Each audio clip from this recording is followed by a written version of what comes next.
అలాగే వైరాగ్యం, ఈ దేనివల్ల అయితే నాకు జీవితానికి ప్రయోజనం లేదో, నా చదువుకి భంగం కలుగుతుందో అటువంటిది నాకు అక్కర్లేదు అనేటటువంటి వైరాగ్యం రావాలి.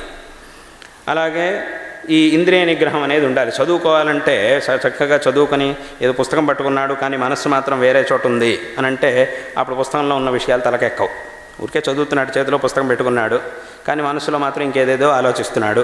ఎక్కడ ఏం శబ్దం వచ్చినా వెంటనే దానివైపు తిరిగి చూస్తాడు. అటు తిరిగి చూశాడంటే ఈ చదువుకున్నదంతా మర్చిపోతుంది. అటువైపు కాసేపు చూస్తాడు. ఆ ఎంతసేపు చూద్దా, ఒకసారి వేరే విషయాంతరం వైపు వీడి బుద్ధి మళ్ళింది అని అంటే దాన్నే చూస్తూ ఉంటాడు చాలాసేపు. మళ్ళీ కాసేపు అయ్యాక గుర్తొస్తుందో నేను అసలు చదువుకోవడానికి కూర్చున్నాను, ముందు చదువుకోవాలి అని చెప్పి మళ్ళీ పుస్తకం చూసుకొని చదువుతూ ఉండడం.